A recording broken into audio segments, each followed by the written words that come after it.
الحمد للہ وکفا والصلاة والسلام علی من لا نبی بعد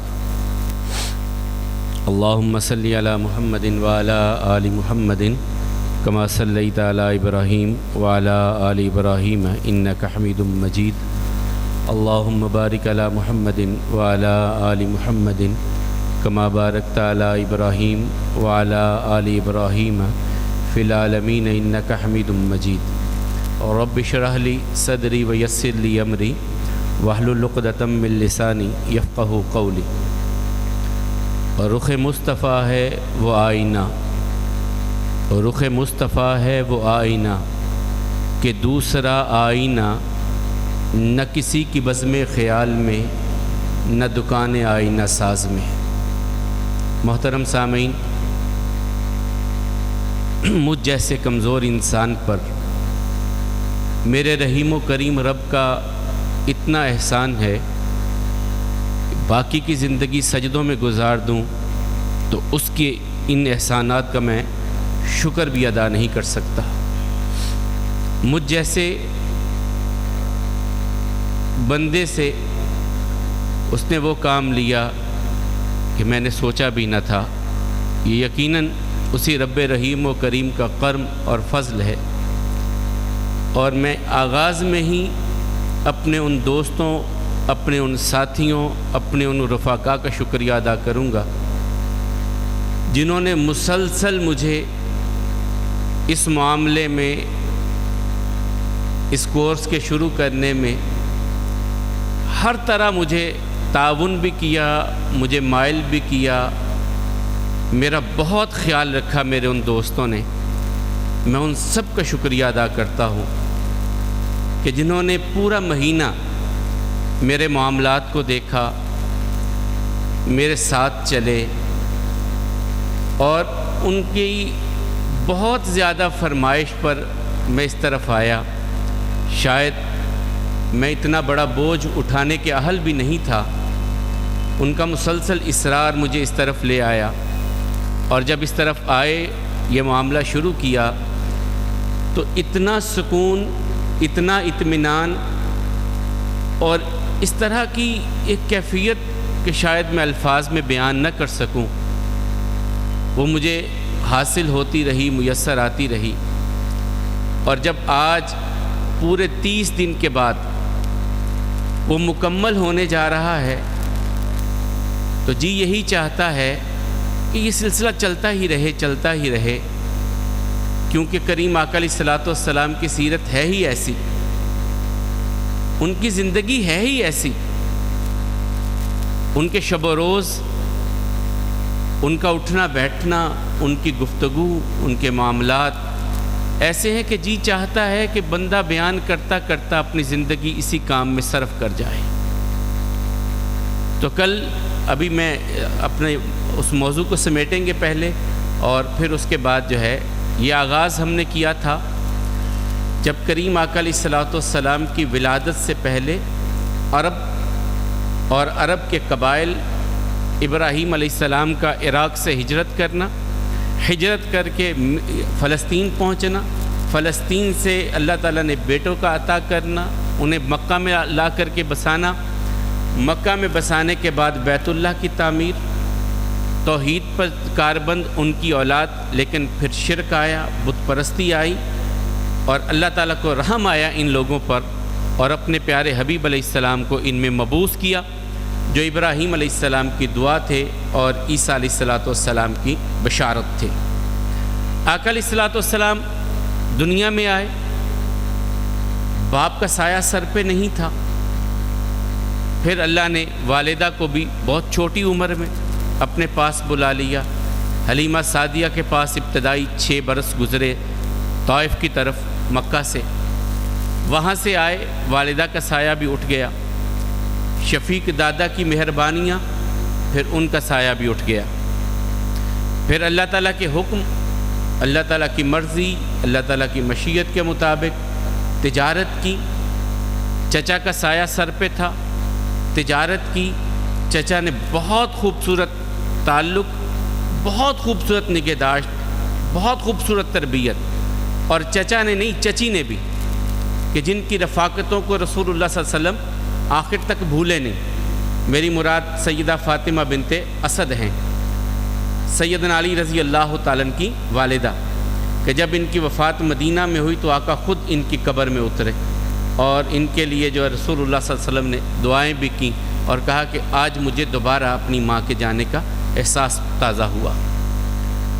پھر وہ وقت آیا کہ جب شادی کے بندھن میں بندھے، اللہ نے اولاد عطا کی، اولاد بڑی، پھر وحی کا آغاز ہوا، سلسلہ نبوت کا آغاز ہوا۔ کریم آقا علیہ الصلوۃ والسلام نے 3 سال خاموشی کے ساتھ لوگوں کو خفیہ دعوت کا ایک سلسلہ تھا اسے برقرار رکھا۔ اس کے بعد پھر اعلانیہ دعوت مکہ المکرمہ میں شروع ہوئی، اپنے بیگانے بنے، لوگوں کی طرف سے طعن و تشنیع نہیں، ظلم و بربریت بھی ہوا، برداشت کرتے چلے گئے۔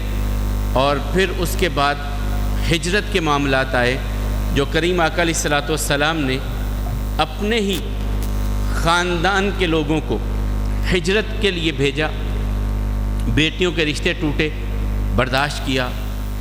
پھر اللہ کے حبیب علیہ الصلوۃ والسلام پر ظلم استبداد کی انتہا ہوئی، برداشت کیا۔ پھر آقا علیہ الصلوۃ والسلام کا سب سے شفیق اور مہربان اور غم گسار بیوی کا دنیا سے جانا، چچا کا دنیا سے جانا، شیب ابی طالب کی 3 سال کی دشوار گزار زندگی کا سلسلہ، اور اس کے بعد پھر طائف میں جانا، طائف سے واپس آنا، جنات کا امت میں داخل ہونا، جنات کا امت میں داخل ہونا، پھر آقا علیہ الصلوۃ والسلام کو ہجرت کی اجازت ملنا، مدینہ طیبہ آنا۔ مدینہ میں رسول اللہ صلی اللہ علیہ وسلم نے 19 سے لے کر کے 27 کے قریب غزوات میں خود شرکت کی۔ کبھی کبھی میں سوچتا ہوں کہ اتنی مصروف زندگی، لوگوں کے معاملات ہیں، اللہ کی طرف سے اترنے والا کلام ہے، کسی کا جھگڑا ہے، کسی کی لڑائی ہے، کسی کی صلح کروانی ہے، قبیلوں کے ساتھ معاملات ہیں، یہود کے ساتھ معاملات ہیں، عیسائیوں کے ساتھ معاملات ہیں، قریش کے ساتھ معاملات ہیں، منافقین کا وجود آ جاتا ہے، جنگیں ہیں، لڑائیاں ہیں، سفر ہے۔ کب آرام کرتے ہوں گے آقا کریم علیہ السلام؟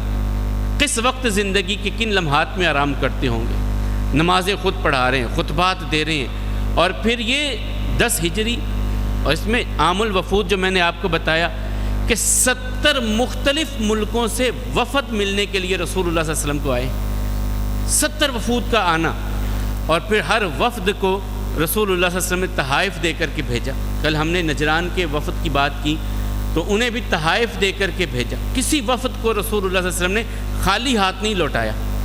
جو بھی وفد آتا تھا، جو بھی لوگ آتے تھے، انہیں تحفے دے کے بھیجتے تھے رسول اللہ صلی اللہ علیہ وسلم۔ اور پھر آخری حج کر کے، آخری حج میں 100 اونٹ قربان کیے، 100 اونٹ، اور 63 اپنے ہاتھوں سے کیے۔ شاید یہ بھی اس کی حکمت تھی کہ 63 سالہ زندگی تھی، حیات مبارکہ تھی، 63 اپنے ہاتھوں سے ذبح کیے، 37 باقی بچے۔ بلایا علی بات سنو، جی یا رسول اللہ صلی اللہ علیہ وسلم، فرمایا باقی کے تم ذبح کر دو، میں جا رہا ہوں۔ 63 اونٹ اپنے ہاتھوں سے ذبح کرنا، اس میں حکمت یہ نظر آتی کہ 63 سالہ حیات طیبہ تھی، 63 اونٹ اپنے ہاتھوں سے آقا نے ذبح کیا۔ وہاں سے واپس پلٹ آئے، مدینہ میں آئے، اور یہ محرم کے بالکل آغاز میں مدینہ میں، یا جو ہے ذی الحج کے اختتام پہ پہنچے ہیں مدینہ میں۔ یہاں آ کر کے رسول اللہ صلی اللہ علیہ وسلم نے جیش اسامہ کو تیار کیا۔ یہ آخری لشکر ہے جسے اپنی زندگی میں رسول اللہ صلی اللہ علیہ وسلم نے بھیجا ہے کہ تم جاؤ یمامہ کی طرف، وہاں تمہارے باپ شہید ہوئے تھے، اب ان قوموں کو جو ہے وارننگ کرنی ہے، ان کے ساتھ جہاد کرنا ہے۔ رسول اللہ صلی اللہ علیہ وسلم نے حضرت اسامہ کو بھیج دیا ان کا امیر بنا کر کے۔ اور یہاں پر رسول اللہ صلی اللہ علیہ وسلم کی زندگی کے وہ آخری ایام اب آ رہے ہیں۔ اللہ تعالیٰ کی طرف سے حکم ہو رہا ہے کہ آپ جائیے شہدائے احد کے لیے دعا کیجیے۔ شہدائے احد کے لیے 7 سال گزر چکے ہیں، اب رسول اللہ صلی اللہ علیہ وسلم شہدائے احد کی طرف آتے ہیں، احد میں آتے ہیں، ان کے لیے دعا کرتے ہیں۔ پھر ایک رات رسول اللہ صلی اللہ علیہ وسلم کو حکم ہوتا ہے آرام نہ کیجیے، اٹھیے اور بقیع والوں کے لیے جا کر کے دعا کیجیے۔ رسول اللہ صلی اللہ علیہ وسلم نے اپنے غلام کو ساتھ لیا اور بقیع میں چلے گئے، جا کر کے دعا کر رہے ہیں۔ بڑی طویل دعا کی ان کے لیے۔ تو غلام پوچھتے ہیں یا رسول اللہ صلی اللہ علیہ وسلم خیریت؟ فرمایا اللہ تعالیٰ نے اپنے بندے کو اختیار دیا ہے، تو اس نے تو یہ پسند کر لیا کہ وہ اپنے رب کے پاس جائے گا اور جنت میں جائے گا۔ غلام کہنے لگے یا رسول اللہ صلی اللہ علیہ وسلم اگر آپ جنت اور اللہ کی ملاقات کے ساتھ دنیا کی زندگی بھی پسند کر لیتے، کہ ہمارا دنیا سے کیا لینا دینا، ہمارا دنیا سے کیا لینا دینا۔ اور اللہ کے حبیب علیہ الصلوۃ والسلام نے بقی والوں کے لیے بھی دعا کی۔ اس دعا کے کرنے کے بعد ایک دن جنازہ آ گیا، اور یہ سفر کے آخری دن ہے، حج کر کے آنے کے مہینہ ڈیڑھ کے بعد اللہ کے حبیب علیہ الصلوۃ والسلام کو بتلایا گیا کہ ایک صحابی فوت ہو گئے ہیں، ان کا جنازہ پڑھنا ہے، آپ نے پڑھانا ہے، تشریف لائیے۔ کریم آقا علیہ الصلوۃ والسلام چلے گئے، جنازہ پڑھایا، اور جنازہ پڑھانے کے بعد قبر بقی میں چلے گئے، قبر پہ دعا، اور واپس جب آئے تو سر میں درد شروع ہوا، سر درد شروع ہوا، بخار کی کیفیت شروع ہو گئی۔ گھر میں تشریف لائے، ماں عائشہ رضی اللہ تعالیٰ کہتے ہیں اتفاق ایسا تھا کہ میرے بھی سر میں درد ہو رہا تھا، میرے بھی سر میں درد ہو رہا تھا۔ تو آقا علیہ الصلوۃ والسلام کہتے واہ راسا، میں نے کہا سر درد تو میرا ہو رہا ہے۔ آقا ہنس پڑے اور کہنے لگے عائشہ اگر تو فوت ہو جاتی میں تجھے غسل دیتا، تجھے کفن پہناتا، تیرا جنازہ پڑھتا، تجھ کو دفن کرتا۔ تو آگے سے ماں عائشہ مسکرا کے کہنے لگی ہاں پھر کسی اور سے شادی کر کے میرے گھر میں لے آتے۔ یہ ان دونوں کا ایک آپس کا پیار تھا۔ تو رسول اللہ صلی اللہ علیہ وسلم نے کہا عائشہ میں تجھے غسل دیتا، کفن پہناتا اور دفن کرتا۔ تو بہرحال یہ بخار کی شدت بڑھتی گئی۔ عبداللہ ابن مسعود کہتے ہیں کہ میں نے محسوس کیا ایک دن اتنا بخار، میں نے کہا یا رسول اللہ صلی اللہ علیہ وسلم اتنی تپش، اتنی شدت؟ فرمایا تم میں سے کسی کو جو 2 بندوں کو ہوتا ہی تکلیف ہوتی ہے اتنی مجھ کو تکلیف ہے، یہ یعنی دگنا بخار ہے۔ اور یہ بخار کی کیفیت 14 دن یا 17 دن رہی رسول اللہ صلی اللہ علیہ وسلم پر۔ اور اس اثناء میں آقا علیہ الصلوۃ والسلام نے کسی نماز کے بارے میں بھی کوتاہی نہیں کی، نمازیں خود آ کر کے پڑھاتے رہیں۔ ان ایام میں بھی نمازیں مسجد نبوی میں آ کر کے خود پڑھاتے رہیں۔ لشکر اسامہ رک گیا کہ رسول اللہ صلی اللہ علیہ وسلم کی طبیعت بہتر ہوتی ہے تو پھر ہم چلے جائیں گے، ابھی ہم رک جاتے ہیں۔ یہ مدینہ سے 3 میل نکلا باہر اور وہیں پہ پڑاؤ ڈال دیا اور وہیں پہ رک گئے۔ اب رسول اللہ صلی اللہ علیہ وسلم کی بیماری شدت اختیار کر رہی ہے، دن بدن شدت اختیار کرتی چلی جا رہی ہے، اور اس بیماری میں رسول اللہ صلی اللہ علیہ وسلم بہت ساری وصیتیں کر رہے ہیں امت کے نام پر، لوگوں کے ناموں پر وصیتیں کر رہے ہیں، بلا رہے ہیں۔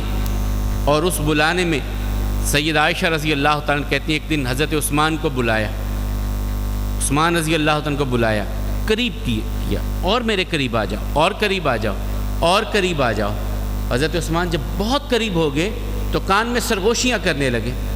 سید عائشہ کہتی ہیں میں چہرے کا رنگ دیکھنے لگی کہ چہرے کا رنگ عثمان کا بدل رہا ہے۔ اس بدلے رنگ کے ساتھ آخر میں جو بات ہمیں سنائی دی وہ یہ تھی کہ عثمان امید رکھتا ہوں کہ اللہ تجھے ایک قمیض پہنائیں گے، منافقین چاہیں گے کہ وہ کرتا تو اتار دے، کسی کے کہنے پہ اتارنا نہ، یہاں تک کہ تو میرے پاس آ جائے، کسی کے کہنے پہ نہ اتارنا۔ یہ حضرت عثمان رضی اللہ عنہ کو وصیت کی آقا علیہ الصلوۃ والسلام نے۔ اور اس کے بعد پھر رسول اللہ صلی اللہ علیہ وسلم کی زندگی مبارک کے جو آخری ایام آتے ہیں ان میں آخری نماز جو پڑھائی ہے وہ مغرب کی نماز ہے۔ ام فضل سیدنا عبداللہ ابن عباس کی والدہ کہتی ہیں کہ آخری نماز جو مسجد نبوی میں آ کر کے پڑھائی وہ جمعرات کی نماز تھی اور مغرب کی نماز تھی۔ مغرب کی نماز پڑھائی رسول اللہ صلی اللہ علیہ وسلم نے اور سورہ والمرسلات کی تلاوت کی اس میں، یہاں تک انہوں نے یاد رکھا، تلاوت کی اور اس کے بعد اپنے گھر میں چلے گئے۔ جب گھر میں گئے تو بخار بہت شدید ہو گیا، شدت آ گئی اس میں۔ عشاء کا وقت ہوا تو اتنا پوچھا یا عائشہ اصلی الناس، عائشہ لوگوں نے نماز پڑھی؟ لا یا رسول اللہ، نہیں اللہ کے حبیب علیہ السلام، وہ تو انتظار کر رہے ہیں کہ کب آپ آئیں اور آ کر کے انہیں نماز پڑھائیں۔ صحابہ کرام مسجد میں انتظار کر رہے ہیں، آپ جائیں گے تو نماز پڑھائیں گے۔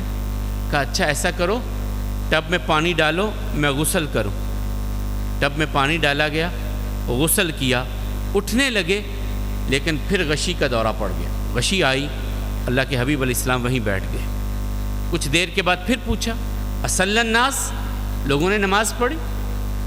لا یا رسول اللہ، نہیں اللہ کے رسول صلی اللہ علیہ وسلم۔ پھر مجھے پانی دو، میں غسل کروں۔ 3 مرتبہ غسل کیا رسول اللہ صلی اللہ علیہ وسلم نے، لیکن پھر ہمت نہیں پڑی، نقاہت اور کمزوری اتنی تھی کہ وہیں بیٹھے اور کہا مرو ابا بکر فلیصلی بالناس، جاؤ جا کے ابو بکر سے کہو کہ لوگوں کو نماز پڑھا دیں۔ حضرت عائشہ رضی اللہ عنہ کہتی ہیں میں نے کہا یا رسول اللہ صلی اللہ علیہ وسلم، میرے ابا جان بڑے نرم دل ہیں، آپ کی جگہ پہ اب عشاء کی نماز پڑھانی ہے، 2 رکعتوں میں تلاوت ہے، تو ابا جان سے نہیں ہوگی، آپ ایسا کیجئے کسی اور سے کہہ دیجئے، عمر سے کہہ دیجئے، وہ بڑے دل گردے والے ہیں، مضبوط اعصاب والے ہیں، وہ پڑھا دیں گے۔ رسول اللہ صلی اللہ علیہ وسلم فرمایا یا اب اللہ والمؤمنون، اللہ بھی اس بات کا انکاری ہے، میں بھی انکار کرتا ہوں، ایمان والے بھی انکار کرتے ہیں، ابو بکر کی موجودگی میں کوئی اور مصلی پہ کھڑا ہو یہ نہیں ہو سکتا، ابو بکر سے کہو نماز پڑھائیں۔ پھر کہا یا رسول اللہ صلی اللہ علیہ وسلم آپ، تو رسول اللہ صلی اللہ علیہ وسلم نے ڈانٹ دیا آگے سے، جب میں نے کہہ دیا ہے کہ ابو بکر مصلی پہ کھڑے ہوں گے، کوئی اور نہیں کھڑا ہوگا۔ اب حضرت ابو بکر رضی اللہ تعالیٰ نے یہ سب سے پہلی نماز عشاء کی نماز ادا کروائی رسول اللہ صلی اللہ علیہ وسلم کی حیات مبارکہ میں، اور یہ جمعرات کا دن تھا۔ پھر اگلا دن آ گیا، اسی طرح ساری نمازیں، اور اللہ کے حبیب علیہ السلام نے اس سارے ضمن میں ایک بات بار بار پوچھتے، کل میں نے کس گھر میں رات رہنی ہے، کیونکہ سب ازواج مطہرات کے دن مقرر تھے، آج اس گھر میں، کل اس گھر میں، پرسوں اس گھر میں، 9 کی 9 ازواج مطہرات کے دن مقرر تھے۔ تو امہات المومنین کہتی ہم نے سمجھا کہ آقا علیہ الصلوۃ والسلام کو مشقت ہو رہی ہے ایک گھر سے دوسرے گھر میں جانے میں، دوسرے سے تیسرے میں، تو کہا یا رسول اللہ صلی اللہ علیہ وسلم جس طرح آپ مناسب سمجھیں، جس گھر میں آپ رہنا مناسب سمجھیں آپ وہیں پہ رہیے، ہماری طرف سے آپ کو بالکل اجازت ہے۔ تو اللہ کے حبیب علیہ السلام نے حجرہ عائشہ کو اپنے لیے پسند کیا، کیونکہ یہ مسجد کے بالکل متصل، میں نے پہلے بھی آپ کو بتایا تھا کہ یہ ایسے ہی آتا ہے اس طرف، بالکل جس طرح یہ کھڑکی ہے یہاں پہ حضرت عائشہ رضی اللہ تعالیٰ عنہ کا حجرہ آتا ہے نبی کریم صلی اللہ علیہ وسلم کے ممبر سے اس طرف میں، اور یہ بالکل قریب بھی تھا مسجد کے۔ وہاں پہ رسول اللہ صلی اللہ علیہ وسلم نے اپنی زندگی کے آخری دن گزارے۔ اگلا دن بھی گزر گیا، پھر اگلا دن آیا ہفتے کا دن، ظہر کی نماز ابو بکر رضی اللہ تعالیٰ پڑھا رہے ہیں، رسول اللہ صلی اللہ علیہ وسلم نے غسل کیا، حضرت عباس کو بلایا، حضرت علی کو بلایا، اور بلا کر کے ان دونوں کے کندھوں پہ ہاتھ رکھ کر کے مسجد نبوی کی طرف تشریف لا رہے ہیں، گھر سے مسجد کی طرف آ رہے ہیں، اور اتنی کمزوری ہے کہ آقا کے پاؤں مبارک زمین پہ اس طرح 2 خط کھینچتے جا رہے ہیں، پاؤں اٹھانے کی سکت نہیں ہے اور وہ زمین پہ خط کھینچتے ہوئے جا رہے ہیں۔ اس حالت میں رسول اللہ صلی اللہ علیہ وسلم آئے، ابو بکر پیچھے ہٹنے لگے، رسول اللہ صلی اللہ علیہ وسلم نے اشارہ کر کے کہا نہیں ابو بکر اپنی جگہ پہ رہو، ان کے ساتھ آ کر کے بیٹھ گئے اللہ کے حبیب علیہ السلام، اور بیٹھ کر کے اللہ کے حبیب علیہ السلام نے یہ ظہر کی نماز ادا کی۔ پھر بیٹھے ممبر پر اور خطبہ دیا رسول اللہ صلی اللہ علیہ وسلم نے، اور اس میں کہا کہ لوگوں سنو، اللہ تعالیٰ نے اپنے ایک بندے کو اختیار دیا ہے، وہ دنیا میں رہنا چاہے، وہ اپنے رب کے پاس جانا چاہے، اس بندے نے رب کے پاس جانا پسند کر لیا۔ ابو بکر رضی اللہ عنہ رونے لگے، لوگ کہتے ہیں ابو بکر کو کیا ہوا، رسول اللہ صلی اللہ علیہ وسلم تو کسی بندے کی بات کر رہے ہیں اور ابو بکر رو رہے ہیں۔ کہتے ہیں بعد میں ہمیں احساس ہوا، ابو سعید الخدری رضی اللہ عنہ کہتے ہیں بعد میں احساس ہوا کہ جس بندے کی بات کر رہے ہیں وہ تو خود رسول اللہ صلی اللہ علیہ وسلم تھے۔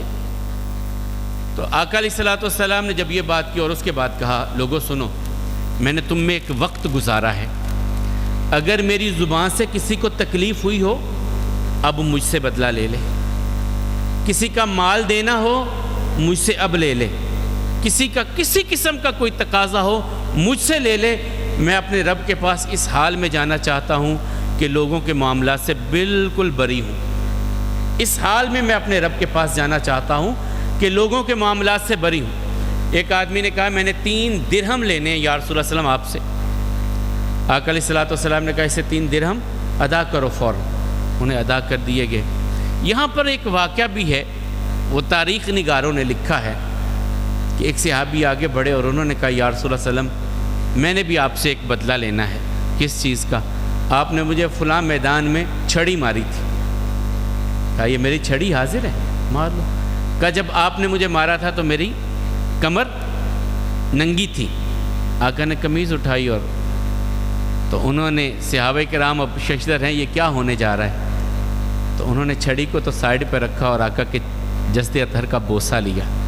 کہا آقا میں چاہتا تھا کہ میرے لب آپ کے جسد اطہر کو چوم لیں، یہ ایک بہانہ تھا۔ اللہ کے حبیب علیہ السلام نے یہاں پھر لوگوں کو نصیحتیں بھی کیں اور کہا دیکھو یہ جو انصار ہیں نا، انہوں نے مجھ سے جو وعدے کیے تھے پورے کیے، کمی نہیں آنے دی ان لوگوں نے۔ انصار نے جو وعدے کیے تھے وہ بالکل پورے کیے۔ یہ آہستہ آہستہ کم ہوتے جائیں گے، آبادی بڑھتی جائے گی، وہ انصار کم ہوتے جائیں گے۔ انہوں نے اپنے حق ادا کر دیے، ان کے فرائض باقی، انہوں نے اپنے فرائض ادا کر دیے، ان کے حقوق باقی ہیں۔ خیال رکھنا، ان کے نیک لوگوں کی احترام کرنا اور ان کے خطا کاروں کو معاف کر دینا۔ انصار کے بارے میں یہ وصیت کی کہ ان میں سے اگر کسی سے غلطی ہو جائے تو اسے معاف کر دینا، اور ان کے جو نیک لوگ ہیں ان کا احترام کرنا۔ اب یہاں سے رسول اللہ صلی اللہ علیہ وسلم اپنے گھر چلے گئے، پھر دوبارہ مسجد میں نہیں آئے۔ اگلا دن بھی گزرا، صحابہ کرام آ جا رہے ہیں، مل رہے ہیں۔ حضرت عباس و علی رضی اللہ عنہم ان سے مل کر کے نکلے۔ انصار کی ایک جماعت نے دیکھا، کہا بتلائیے ابو الحسن آقا کی کیا حالت ہے، طبیعت بہتر ہے؟ کہاں الحمدللہ بہتر ہے۔ حضرت عباس کہتے ہیں نہیں علی، میں اپنے خاندان کو پہچانتا ہوں۔ ہمارے خاندان کے لوگوں کے جب دنیا سے جانے کا وقت ہوتا ہے ان کی جو کیفیتیں ہوتی ہیں وہ آقا کے چہرے پہ مجھے نظر آ رہی ہیں۔ پھر انہوں نے تشبیہ بڑی کمال کی دی کہ آقا کا چہرہ تو ایسے ہے جیسے قرآن کا صحیفہ، قرآن کے صفحات ہوتے ہیں، وہ تھوڑا سا زردی مائل ہوتے ہیں نا، پیلا رنگ ہوتا ہے۔ تو انہوں نے آقا کے چہرے کو قرآن کے صفحات سے تشبیہ دی کہ آقا کا چہرہ تو ایسے ہے جیسے قرآن کا جو ہے صفحات ہوتے ہیں۔ یہ حضرت عباس رضی اللہ عنہ نے تشبیہ دی۔ اب رسول اللہ صلی اللہ علیہ وسلم اپنے گھر میں ہیں، آخری دن آتا ہے۔ آخری دن سے پہلے بلواتے ہیں۔ ایک دن سیدہ فاطمہ آتی ہیں، ابا جان کی طبیعت خراب ہے، آئیں، دیکھا، دیکھ کر کے کہنے لگی واہ کر بابا، ابا جان آپ کو کتنی تکلیف ہے؟ آقا فرماتے ہیں بیٹا تیرے باپ کی تکلیفیں کم ہونے والی ہیں، ختم ہونے والی ہیں۔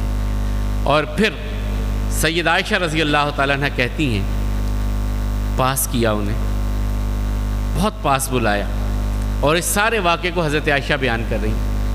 پاس کر کے کہا، کچھ بات کی ان کے کانوں میں، وہ رو پڑی۔ پھر پاس بلایا، کچھ بات کی تو مسکرا پڑی۔ سید عائشہ نے پوچھا فاطمہ بیٹی کیا کہا؟ کہا یہ میری اور میرے بابا کی بات ہے، آپ رہنے دیں۔ پھر ایک وقت آیا کہ انہوں نے وہ بات دوبارہ پوچھی جب رسول اللہ صلی اللہ علیہ وسلم دنیا سے جا چکے تھے۔ کہا ابا جان کہہ رہے تھے آج شاید میرا آخری دن ہے، آج شاید میرا آخری دن ہے۔ میں رو پڑی۔ پھر ابا جان نے کہا کہ تو اس بات پہ راضی نہیں ہے کہ تو اس امت کی عورتوں کی سردار ہے، ایک میں کہ تو جنت کی عورتوں کی سردار ہے۔ ایک جگہ پہ فرمایا کہ تو جنت میں میرے پاس سب سے پہلے میرے خاندان میں سے، یہ تین مختلف الفاظ حضرت فاطمہ رضی اللہ تعالیٰ نے بیان کیے کہ جنت میں سب میرے خاندان میں سے سب سے پہلے تو مجھ سے آ کر کے ملنے والی ہے۔ یہ تین مختلف الفاظ کہے تو میں اس بات پر خوش ہو گئی۔ اب رسول اللہ صلی اللہ علیہ وسلم نے لوگوں کو بلایا اور کچھ وصیتیں کی، کچھ معاملات میں خاص طور پہ وصیت کی کہ لوگوں وفد آیا کریں گے تمہارے پاس، مختلف قبیلوں کے مختلف علاقوں سے لوگ آیا کریں گے، ان کا احترام کرنا آنے والے مہمانوں کا، اور ان کو اسی طرح تعظیم دینا جس طرح میں مہمانوں کا اور وفود کو تحائف دیتا ہوں، ان کو تحائف اسی طرح دینا۔ یہ رسول اللہ صلی اللہ علیہ وسلم نے وصیت کی۔ دوسری وصیت کی کہ مشرکین کو جزیرہ عرب سے اب نکال دو۔ تیسری وصیت آقا علیہ الصلوۃ والسلام نے فرمائی کہ میری قبر پہ میلہ نہ لگانا، میری قبر پہ۔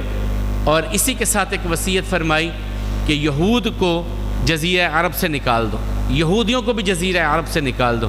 یہ وصیتیں کر رہے ہیں آخری دن اللہ کے حبیب علیہ السلام۔ اور ایک چیز جو میں بھولا، کہ آخری دن کی جب فجر ہوئی ہے، آخری دن کی فجر کی نماز کریم آقا علیہ الصلوۃ والسلام کی زندگی میں آخری نماز آئی ہے۔ ابو بکر نماز پڑھا رہے، صحابہ کرام پیچھے نماز پڑھ رہے ہیں، اور آقا علیہ الصلوۃ والسلام نے ادھر سے پردہ اٹھایا ہے تو ایک خوشبو پھیلی کہ آقا علیہ الصلوۃ والسلام کہ جن کا پسینہ بھی خوشبو ہے وہ پھیلی، تو صحابہ کرام نے محسوس کیا کہ آقا آنا چاہتے ہیں۔ ابو بکر پیچھے ہٹنے لگے۔ آقا علیہ الصلوۃ والسلام نے یہ امت پر نظر آخری دوڑائی کہ یوں صف بندی اختیار کر کے ابو بکر کی امامت میں میری امت ساری کھڑی ہے۔ ابو بکر کے پیچھے علی بھی ہیں، عثمان بھی ہیں، عمر بھی ہیں، عباس بھی ہیں، عبداللہ بن عباس بھی ہیں، ساری امت میرے ابو بکر کے پیچھے کھڑی ہے۔ آقا علیہ الصلوۃ والسلام نے پردہ ہٹا دیا اور واپس چلے گئے۔ یہ آخری زیارت تھی جو لوگوں نے نبی کریم صلی اللہ علیہ وسلم کی اس حیات مبارکہ میں، ان کی حیات مبارکہ میں کی۔ جب واپس چلے گئے تو اسامہ بن زید آئے۔ ابو بکر نے نماز پڑھائی اور گئے، جا کر کے دیکھا، کہتے ہیں لگتا ہے آقا کو اب افاقہ ہے، جو اٹھ کر کے دروازے تک آ گئے تھے، تو اب میں نے جانا ہے، اپنے ڈیرے پر جا رہا ہوں، تو عائشہ پھر ظہر تک میں آ جاؤں گا، اتنا کہہ کے ابو بکر چلے گئے۔ اسامہ بن زید آئے۔ یہ میں نے آپ کو بتایا تھا کہ رسول اللہ صلی اللہ علیہ وسلم کے منہ بولے بیٹے حضرت زید بن حارثہ کے بیٹے تھے، اور ان کی والدہ ام ایمن رسول اللہ صلی اللہ علیہ وسلم کی دائیہ ام ایمن کے بیٹے تھے، تو ان سے بہت پیار کرتے تھے آقا علیہ الصلوۃ والسلام۔ یہ قریب آئے تو رسول اللہ صلی اللہ علیہ وسلم دیکھ کر کے مسکرائے اور ہاتھ اٹھائے، کہتے ہیں مجھے لگا میرے لیے دعا کر رہے ہیں آقا۔ اسامہ بن زید کہتے ہیں میرے لیے دعا کر رہے ہیں آقا۔ اور اس کے بعد پھر رسول اللہ صلی اللہ علیہ وسلم پر جو ہے وہ کیفیت طاری ہو رہی ہے، کمزوری بڑھتی جا رہی ہے، تو اس کمزوری میں کہہ رہے ہیں لعن اللہ الیہود والنصارى اتخذوا قبور انبیائہم مساجدا۔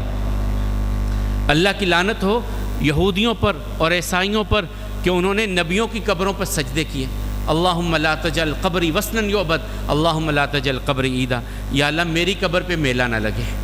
یہ آخری دن کے الفاظ، آخری الفاظ جو دنیا سے جانے سے کچھ لمحات پہلے رسول اللہ صلی اللہ علیہ وسلم کہہ رہے ہیں اللہم لا تجعل قبری وثنا یعبد، یا اللہ میری قبر ایسی نہ بنے کہ لوگ آ کر کے اس کی عبادت شروع کر دیں، یا اللہ میری قبر ایسی نہ ہو کہ لوگ آ کر کے میلہ لگائیں وہاں پر۔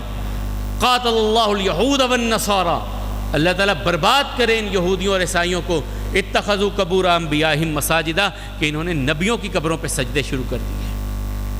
اور میں اکثر کہتا ہوں نبیوں کی قبروں پہ سجدے کرنے والوں کے لیے تو لعنت ہے اللہ کی، اور جو غیر نبی کی قبر کو سجدہ کرتا ہے کیا کیفیت ہوگی ان کے بارے میں؟ کبھی سوچا ہم نے اپنے رویوں پر، اپنے معاملات، دین میں کس حد تک ہم غلو نہیں، بد عقیدہ بن چکے ہیں ہم، اور پھر کہتے ہیں یہ شرک نہیں ہوتا۔ ہم نے جہاں دیکھی قبر، جہاں دیکھی ہم نے چادر چڑھی ہوئی، جہاں ہم نے گنبد بنا دیکھا ہم نے وہیں پہ سجدے شروع کر دیے۔ اللہ کے حبیب علیہ الصلوۃ والسلام بار بار یہ الفاظ دہرا رہے ہیں اللہ کی لعنت ہو یہودیوں اور عیسائیوں پر، نبیوں کی۔ بعض احباب کہہ دیتے ہیں جی دیکھیں جی وہ تو بتوں کی آیتیں ہیں، مشرکین کی آیات ہیں، تو یہود و نصارہ نبیوں کی قبروں کو سجدہ کر رہے تھے اس وقت۔ اللہ کے حبیب علیہ السلام کہہ رہے ہیں اور اپنے بارے میں دعا کر رہے ہیں اللہم لا تجعل قبری عیدا، یا اللہ میری قبر پہ میلہ نہ لگے۔ پھر امت کو ایک اور نصیحت کر رہے ہیں، ایک اور وصیت امت کے نام پہ جاری کر رہے ہیں، کہہ رہے ہیں الصلاۃ او ما ملکت ایمانکم، لوگوں نماز نہ چھوڑنا۔ آخری لمحات میں بھی امت کو ایک ہی وصیت کر رہے ہیں، نماز نہ چھوڑنا۔ او ما ملکت ایمانکم، تمہارے دائیں ہاتھ جن کے مالک بنے ہیں وہ تمہارے غلام ہیں، تمہارے گھر والے ہیں، تمہارے جانور ہیں، ان کا خیال رکھنا، جو تمہارے زیر دست ہیں ان کا خیال رکھنا۔ دو چیزوں کی امت کو آخری لمحے میں وصیت کر رہے ہیں، اور پھر کہہ رہے ہیں لا الہ الا اللہ الا ان للموت سکرات، اللہ تیرے سوا تو کوئی عبادت کے لائق ہے ہی نہیں، لیکن موت کی سختیاں بہت ہیں۔ سید عائشہ رضی اللہ تعالیٰ عنہ فرماتی ہیں میں نے آقا علیہ الصلوۃ والسلام کو کچھ ٹیک دی، یوں میں بیٹھی تھی، میں نے کچھ ٹیک دے کر کے، تھوڑا سا سہارا دے کر کے تھوڑا سا بٹھانے کی کوشش کی، میرے ساتھ آقا کریم علیہ الصلوۃ والسلام کا سر اقدس لگا ہوا ہے، اور اللہ کے حبیب علیہ الصلوۃ والسلام اس حالت میں یہ باتیں کہہ رہے ہیں۔ کہ اسی اثناء میں میرے بھائی عبد الرحمن ابن ابی بکر آئے. اب یہ آخری عمل، آخری الفاظ میں نے بیان کیا امت کے نام پر، آخری عمل جو رسول اللہ صلی اللہ علیہ وسلم نے کیا اس دنیا سے جاتے ہوئے. عائشہ کہتی ہیں کہ میرے بھائی عبد الرحمن آئے، ان کے ہاتھ میں مسواک تھی. اب آقا علیہ السلام کی زندگی کا سب سے محبوب اعمال میں سے مسواک کا عمل ہوتا تھا، جس کے بارے میں فرماتے ہیں لولا ان اشق علی امتی لامرتہن بالسواک عند کل صلاۃ. اگر مجھے اپنی امت کی تکلیف کا ڈر نہ ہوتا میں نے حکم دیتا ہر نماز کے ساتھ مسواک کرنے کا، لیکن مجھے لوگ مشقت میں پڑ جائیں گے، میں لوگوں کی تکلیف نہیں دیکھ سکتا. پھر اللہ کے حبیب علیہ السلام نے کہا السواک مطہرۃ للفم ومرضات للرب. مسواک تو منہ کو صاف کرتی کرتی ہے، رب کو بھی راضی کر دیتی ہے. اب یہ مسواک دیکھی آقا کی چہروں میں، آنکھوں میں ایک چمک سی آئی، جس کو بھانپ لیا سید عائشہ نے، کیونکہ یہ رمز شناس نبوت تھیں، یہ رمز شناس نبوت تھیں. چہرے کے اتار چڑھاؤ سے پہچانتی تھیں کہ اب آقا کا رویہ کیسا ہے. کہتی میں نے کہا آقا مسواک کہاں؟ میں نے اپنے بھائی سے کہا بھائی مسواک دے دو. بھائی نے مسواک دی، آقا کو دی، آقا چبانے لگے، کمزوری اتنی تھی چبائی نہیں گئی. میں نے پھر کہا آقا میں نرم کر دوں، برش بنا دوں مسواک کا؟ آقا نے کہا ہاں. میں نے وہ مسواک لی، اپنے دانتوں میں سے چبائی، اسے باریک کیا، نرم کیا. اللہ تیرا احسان، میرا لعاب اور آقا کا لعاب بھی آخری لمحوں میں ایک ہو گیا. پھر آقا نے وہی مسواک اسی طرح جو میرے منہ سے نکلی تھی اپنے منہ میں رکھی اور مسواک کا عمل آخری عمل کیا. پاس میں پیالے میں پانی تھا، اس میں ہاتھ کو یوں بھگویا اور چہرہ اقدس پہ یوں پھیرا، ایسے یوں اپنے چہرہ اقدس پہ پھیرا.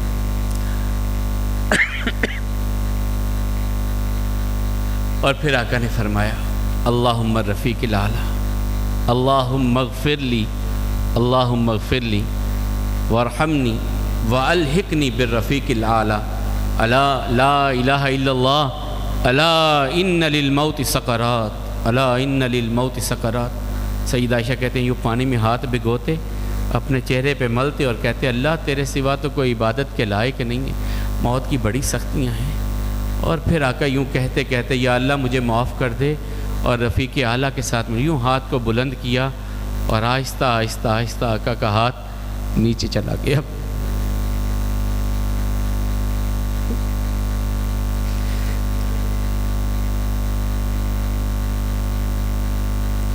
اور وہ سورج، وہ چاند جو مدینے کو روشن کرتا تھا، وہ اپنے مالک کی جنت میں چلا گیا.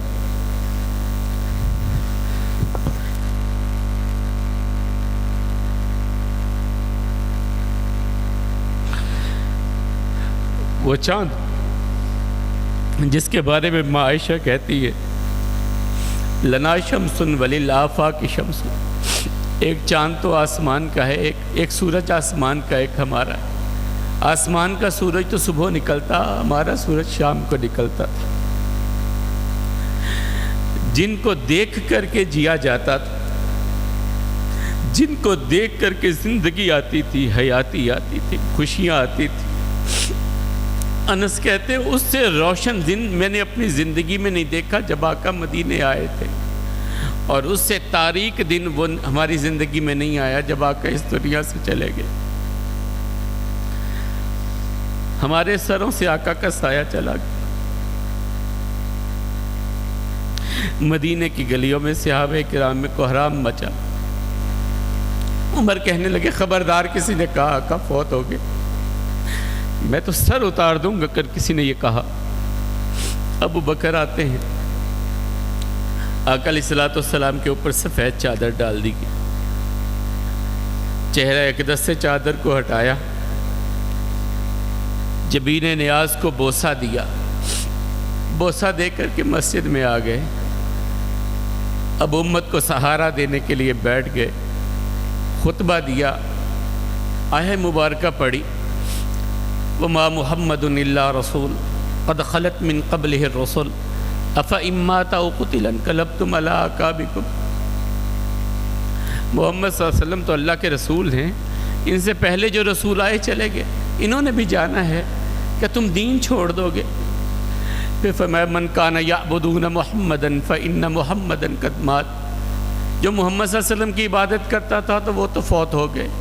من کان یعبدون اللہ فإن اللہ حی لا یموت، جو اللہ کی عبادت کرتا ہے اللہ زندہ و قائم ہے، اسے موت نہیں ہے۔ اب عمر کہتے ہیں کہ میں نے جب ابو بکر کی زبان سے ان آیات کو اور ان الفاظ کو سنا تو میرے قدموں نے مجھے اٹھانے سے انکار کر دیا، اب یہ بیٹھ گئے۔ اب مدینہ کی گلیوں میں ہر بچہ ہر بڑا یہی آیت پڑھتا جا رہا ہے، وما محمد الا رسول قد خلت من قبلہ الرسل، اور اس وقت تیاری ہو رہی ہے۔ پھر دو تین چیزیں ہیں بس، اس سے زیادہ مجھ میں حوصلہ نہیں کہ میں آپ سے بات کروں۔ اللہ کے حبیب علیہ الصلوۃ والسلام کے غسل اور قبر اطہر کے حوالے سے چند باتیں۔ صرف معاملہ آ گیا کہ رسول اللہ صلی اللہ علیہ وسلم کی قبر اطہر کہاں بنائی جائے۔ حضرت ابو بکر رضی اللہ تعالیٰ عنہ کہنے لگے، میں نے آقا علیہ الصلوۃ والسلام سے سنا کہ اللہ تعالیٰ نبی کی وفات اس جگہ پہ کرتے ہیں جو نبی کو جگہ محبوب ہوتی ہے، اور ایک ہے جو اللہ کو محبوب ہوتی ہے۔ اور رسول کافی کی ایک روایت ہے سیدنا علی رضی اللہ تعالیٰ عنہ سے، وہ کہتے ہیں اللہ تعالیٰ اپنے نبی کو وفات ہی اس جگہ پر دیتے ہیں جو زمین کا سب سے بہترین ٹکڑا ہوتا ہے، سب سے بہترین ٹکڑا ہوتا ہے۔ پھر بات آئی کہ رسول اللہ صلی اللہ علیہ وسلم کو غسل کیسے دیا جائے، لباس اتارا جائے نہ اتارا جائے۔ کہتے ہیں ہم پر اونگ طاری کر دی گئی، اونگ میں ایک آواز آئی کہ میرے نبی کے کپڑوں کو نہ اتارنا۔ انہی کپڑوں میں ہی غسل دیا گیا، رسول اللہ صلی اللہ علیہ وسلم کو کپڑے اتارے نہیں گئے۔ پھر تھا غسل دینے والے دیکھیں، حضرت عباس، قاسم بن عباس، فضل بن عباس، اسامہ بن خولی، شقران، اسامہ بن زید، علی ابن ابی طالب رضی اللہ عنہم اجمعین، یہ سارے اس سعادت میں شامل ہیں، سارے اس سعادت میں شامل ہیں۔ عباس و علی، قاسم بن عباس، فضل بن عباس، اسامہ بن خولی، شقران، ان سب احباب نے مل کر کے غسل دیا رسول اللہ صلی اللہ علیہ وسلم کو، اور 3 چادروں میں کفن پہنایا گیا، 3 چادروں میں۔ کوئی امامہ، وہ پگڑی ہمارے ہاں اکثر دیکھنے میں آتا ہے کہ کوئی بڑا پگڑی پہنا دیتے ہیں، سر پہ ٹوپی پہنا دیتے ہیں، کچھ بھی نہیں تھا۔ 3 چادروں میں نبی کریم صلی اللہ علیہ وسلم کو کفن پہنایا گیا، اور تینوں سفید چادریں تھیں۔ اور پھر تھا کہ قبر کیسے نکلے۔ قبر کی جگہ تو یہی ہے، یہیں پہ جہاں وفات ہوئی ہے وہیں قبر بننی ہے۔ کیسے بنے؟ 2 طرح سے بنتی تھی، ایک جس طرح ہمارے ہاں عام ہے، بالکل سیدھی اور درمیان سے شق، ایک ہوتی تھی وہ سائیڈ والی۔ اب صحابہ کرام نے آپس میں کہا یا اللہ کیا کریں، دونوں کی طرف پیغام بھیجا، جو دونوں قبریں مدینہ میں نکلتی تھی دونوں طرح سے، جو پہلے آ جائے گا بنا لے گا۔ حضرت ابو طلحہ رضی اللہ تعالیٰ عنہ پہنچے اور اللہ کے حبیب علیہ السلام کے لیے سائیڈ والی قبر اقدس جو تھی وہ بنائی گئی، وہ سائیڈ والی، جس طرح ہمارے بنتی ایسی نہیں بنی تھی، دونوں جائز ہیں، لیکن اللہ کے حبیب علیہ الصلوۃ والسلام کے لیے اس طرح بنائی گئی تھی۔ اور سوموار کے دن وفات ہے۔ وفات کے بارے میں ایک چیز اور بھی ذہن میں رکھیے، اللہ کے حبیب علیہ الصلوۃ والسلام کا دنیا سے جانا ربیع الاول اور سوموار کا دن، تاریخ اس کی کنفرم نہیں ہے، نہ پیدائش کی تاریخ کنفرم ہے نہ وفات کی تاریخ کنفرم ہے۔ دونوں تاریخیں جو ہمارے ہاں بڑی شدت سے کہہ دیتے ہیں 12 ربیع الاول، کوئی ایسی بات نہیں ہے، بہت زیادہ اختلاف ہے اس میں بھی دنیا میں آنے، کیونکہ اس کی بھی وجہ ہے کہ وہ اس طرح دن مناتے نہیں تھے جس طرح ہمارے ہاں ہے۔ تو بہرحال یہ دونوں چیزیں ہیں، ربیع الاول دن سوموار کا، پیدائش کا بھی اور وفات کا بھی، پیدائش بھی ربیع الاول، وفات بھی ربیع الاول، دن سوموار، باقی تاریخ فائنل کوئی نہیں۔ تو سوموار رات اگلی آ گئی، اگلا دن گزرا، اگلی رات گزری، پھر بدھ کی شام کے قریب اللہ کے حبیب علیہ السلام کی تدفین۔ نماز جنازہ یہ تھی کہ لوگ آتے، پہلے مہاجرین آئے، اہل بیت میں سے پہلے آئے، مہاجرین آئے، انصار آئے، پھر خواتین، پھر بچوں نے، جاتے دروشی پڑھتے اور باہر، کوئی امامت نہیں کروائی گئی. اور رسول اللہ صلی اللہ علیہ وسلم کے لیے کسی کو امام کیسے بنایا جا سکتا تھا؟ اور ان کے تو اللہ تعالیٰ نے کہا تھا لیغفرک اللہ ما تقدم من ذنبک وما تأخر، ان کے لیے مغفرت کی دعا کیا ہو سکتی تھی؟ ان کی بلندی درجات اور درجات تو وہ بھی ہم اپنے لیے ہی کرتے ہیں، ان کے درجات جو ہیں وہ تو ہیں ہی ہیں. تو بہرحال یہ اللہ کے حبیب علیہ السلام بدھ کی شام کو سورج ڈھلے کے قریب ان کی تدفین ہوئی. اور اس وقت سیدہ فاطمہ الزہرا رضی اللہ تعالی نے کہا تھا، انس کیسے حوصلہ پڑا تھا، انس کیسے حوصلہ پڑا تھا، جن کو دیکھ دیکھ کے تم مسکراتا تھا اور جیتا تھا، انہیں مٹی کے سپرد کرتے ہوئے تجھے کیسے حوصلہ پڑا تھا. وہ ایسی شخصیت تھی. ان کا ذکر خیر جو اللہ تعالیٰ نے کہا وَلَلْآخِرَةُ خَيْرٌ لَكَ مِنَ الْأُولَى وَرَفَعْنَا لَكَ ذِكْرَكَ، جو کہا ہے ہر آنے والا لمحہ آقا کے ذکر کو بلند سے بلند تر کرتا جا رہا ہے. دیکھ لیجئے اس وقت سے لے کر کے اگر وہ 1.5 لاکھ پونے 2 لاکھ تھے، اب 2 ارب کے قریب ہونے کو آ گئے. اور ہر لمحہ آقا علیہ الصلوۃ والسلام کی امت میں اضافہ کرتا جا رہا ہے. جیسے اضافہ ہوتا جاتا ہے ایسے ہی آقا کے روحانی بیٹے اور آقا علیہ الصلوۃ والسلام پر درود اور آقا علیہ الصلوۃ والسلام کے تذکرے یہ بلند سے بلند تر ہوتے جانے والے ہیں. اور یقیناً وہ جو کسی نے کہا کہ ہر چیز کو زوال ہے لیکن آقا کے تذکرے کو زوال نہیں. ہر چیز کو زوال ہے، ہر چیز بڑھتی ہے گھٹتی ہے، لیکن آقا کریم علیہ الصلوۃ والسلام کا ذکر خیر ایسا ہے کہ جو بڑھ کے گھٹا نہیں ہے، وہ بڑھتا ہی جا رہا ہے. اور قیامت کے بعد بھی تو ایسا ہی ہے، قیامت کے بعد بھی تو ایسا ہی ہے. تو میں اب زیادہ وقت نہیں لوں گا، بہت وقت پہلے ہی آپ کا لے لیا. میں پھر آخر پر آپ تمام احباب کا بھی شکریہ ادا کرتا ہوں کہ جن لوگوں نے، اور خاص طور پہ جنہوں نے پورا 1 مہینہ مجھے برداشت کیا، میں ان لوگوں کا شکریہ ادا کرتا ہوں. یقیناً میری زندگی میں بہت کوتاہیاں، بہت کمیاں، لیکن یہ دن میری زندگی کے روشن ترین دن ہیں. اور میں یقیناً میرے والدین اور میرے اساتذہ، آج میرا بڑا دل تھا کہ میں اپنے اساتذہ کرام کو یہاں بلاتا. پھر میرے استاذی گرامی ایک بیمار ہیں، ان کے لیے بھی خصوصی دعا کرنی ہے، حافظ فیاض صاحب. ان کی بیماری کی وجہ سے میں نے معاملہ جو ہے وہ مؤخر کیا، ورنہ اپنے سب اساتذہ کو آج میرا دل تھا یہاں پہ میں بلاتا اور ان کی باتیں سنتا، آپ کو سنواتا، خود کچھ نہ کہتا. لیکن ایک دن پہلے بارش کی وجہ سے پروگرام نہ ہو سکا، تو پھر حافظ صاحب کی جو معاملہ تھا وہ سفر نہیں کر سکتے تھے، اس وجہ سے میں نے جو ہے خود ہی اپنے آپ کے لیے کہا کہ میں ہی آپ کی سما خراشی کا باعث بن جاؤں. تو میں اپنے ان سب ساتھیوں کا پھر دوبارہ شکریہ ادا کرتا ہوں جنہوں نے میری ہمت بندھائی، مجھے حوصلہ دیا، میرے معاملات کو دیکھا. میں نام نہیں لوں گا کہ یہ ان کا اور ان کے رب کا معاملہ رہنا چاہیے، یہ ان کا ایک ایسا اکاؤنٹ رہنا چاہیے جو نظروں میں نہ آئے. میں بہت شکریہ ادا کرتا ہوں آپ سب احباب کا، آج بھی جو آئے ہیں. دعا کریں گے اور دعا کے بعد انشاءاللہ مختصر سا کھانا آپ کے لیے ہوگا، جو قسمت میں ہوگا وہ آپ کے لیے. انشاءاللہ اگلا اعلان ضرور سنتے جائیے. اگلے سال انشاءاللہ یہ مزم، یہ محفل دوبارہ سجے گی انشاءاللہ. زندہ رہا تو آپ کے سامنے ہوں گا، اگر چلا گیا تو اپنی دعاؤں میں یاد رکھیے گا.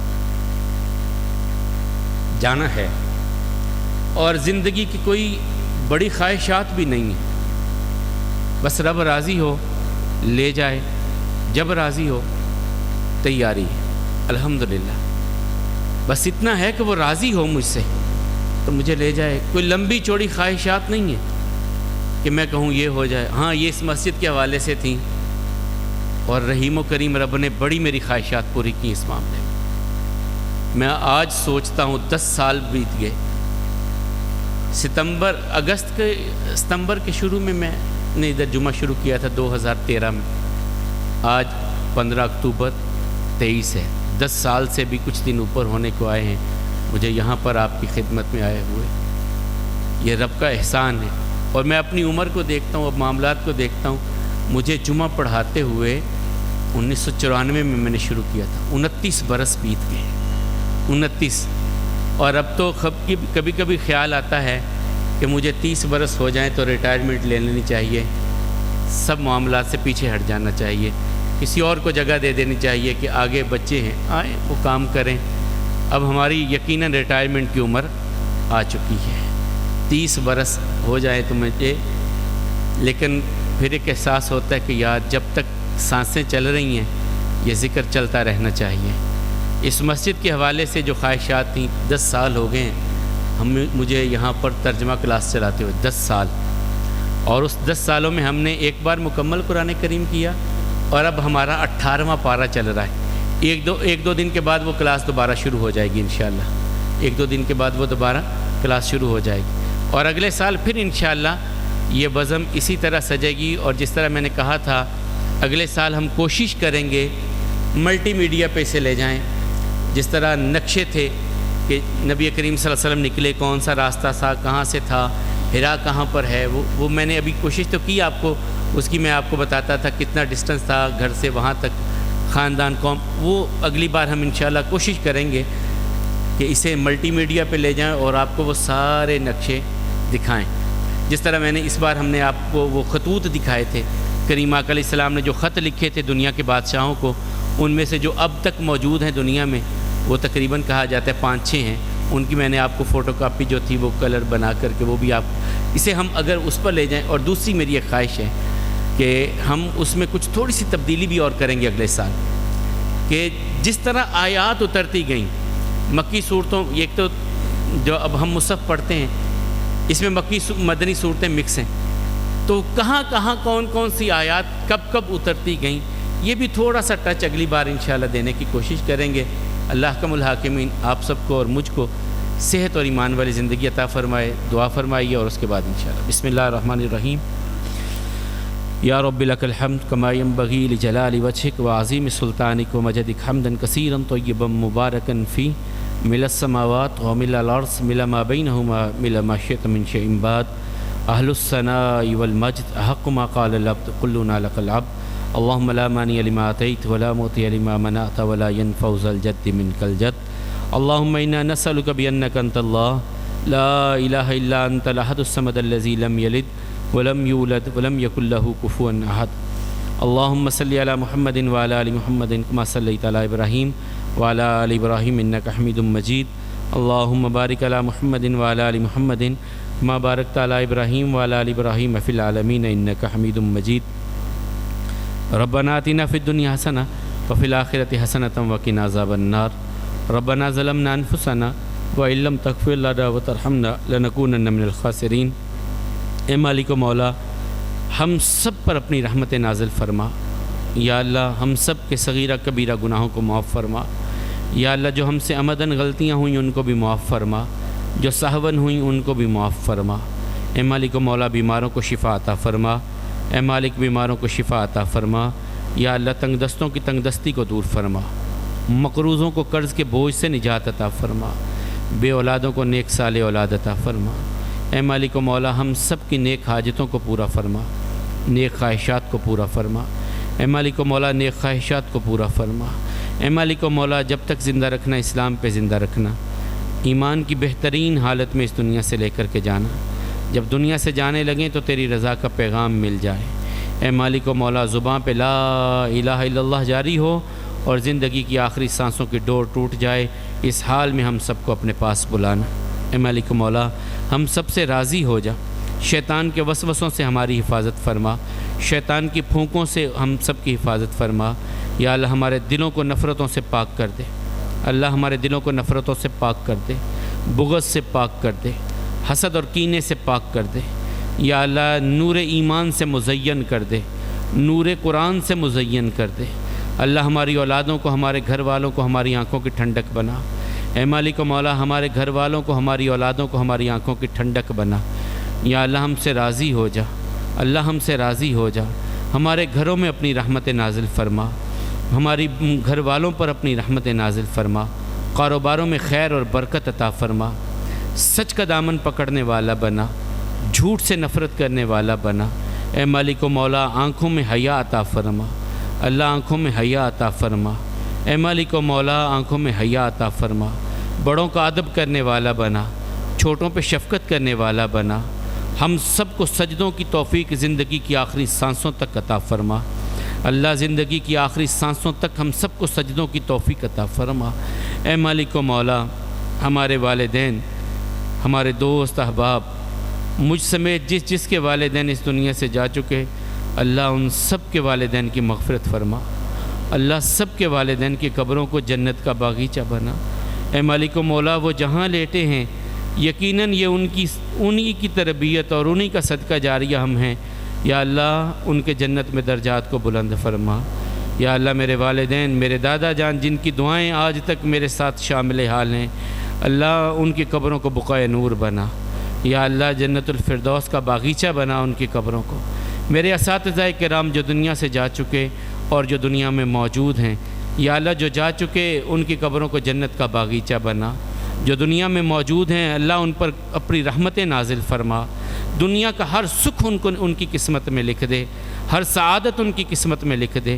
اے مالک و مولا میں اپنے اساتذہ کا بھی صدقہ جاریہ ہوں، یا اللہ ان پر اپنی رحمتیں نازل فرما، سعادتیں ان کو عطا فرما، یا اللہ ان کو صحت اور ایمان والی زندگی عطا فرما۔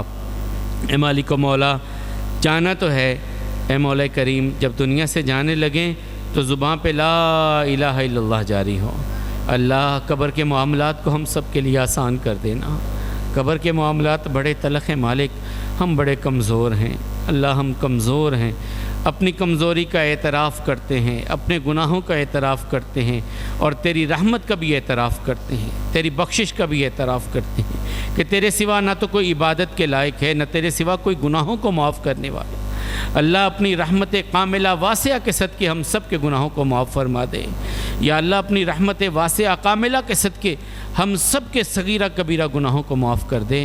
اللہ ان گناہوں کو بھی معاف فرما جن گناہوں کی وجہ سے ہماری دعائیں قبول نہیں ہوتیں۔ اے مالک و مولا امت مسلمہ کے حال پہ رحم فرما، اللہ فلسطین کے مسلمانوں کے حال پہ رحم فرما، یا اللہ وہ کمزور ہیں، ضعیف ہیں، اللہ جس طرح تو نے بدر والوں پر کی مدد کی، یا اللہ جیسے تو نے حنین میں مدد کی، احزاب میں مدد کی، یا اللہ فلسطین کے بھائیوں کی مدد فرما، ان معصوموں کی حفاظت فرما، یا اللہ ان یہود کو تہس نہس کر دے، یا اللہ ان ظالموں کو برباد کر دے، اللہ ان کے گھروں میں اپنی آگ کو نازل فرما، یا اللہ اپنی آگ کو ان کے گھروں پہ نازل فرما، یا اللہ اپنا قہر ان پہ نازل فرما، یا اللہ اپنا قہر ان پہ نازل فرما، یا اللہ ان مظلوموں کی، یا اللہ کشمیر کے مسلمانوں کی مدد فرما۔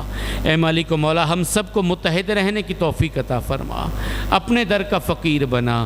اے مالک و مولا قبر کے معاملات کو ہم سب کے لیے آسان کر دے، اور مولا محشر کا دن بھی بڑا تلخ ہوگا، محشر کا دن بھی بڑا تلخ ہوگا۔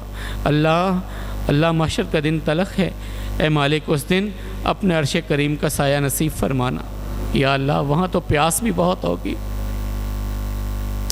یا اللہ آقا کریم علیہ السلام کی پاکیزہ نظروں سے اوجھل، یا اللہ اگر فقیروں کے حال پہ رحم کر دے تو تیری مرضی، یا اللہ اگر ہمارا حساب لینا ناگزیر ہوا تو آقا علیہ السلام کی پاکیزہ نظروں سے اوجھل ہم سب کا حساب لینا۔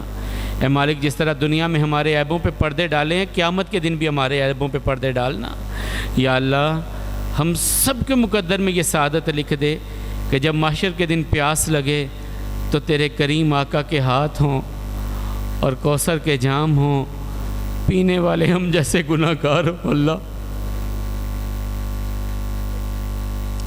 مالک ہم سب کے مقدر میں یہ سعادت لکھ دے، تیرے پاک نبی کے پاک ہاتھوں سے کوثر کا پانی پینے والے بن جا۔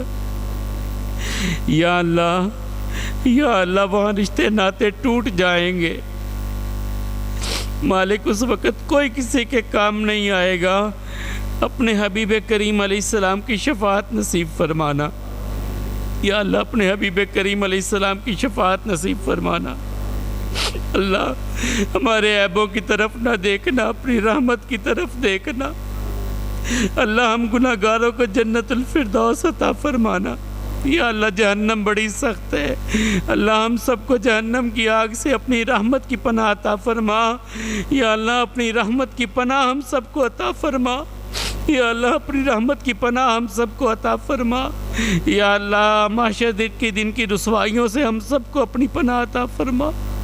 ربنا تقبل منا انک انت السمیع العلیم وتب علینا انک انت التواب الرحیم، وصلی اللہ تعالی علی خیر خلقہ محمد۔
ਛੋਟੇ ਬੇਟਾ ਸਾਈਡ ਤੇ ਹੋ ਜਾਓ।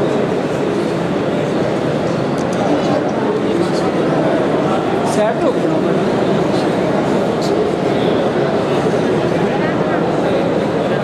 ਕੈਮਰਾ ਨੂੰ ਮੋਢੇ ਤੇ ਲੈ ਆਓ। ਕਰਦੇ ਕਲੋਜ਼। ਆ ਪਕੜੋ। ਕਲੋਜ਼ ਕਰਕੇ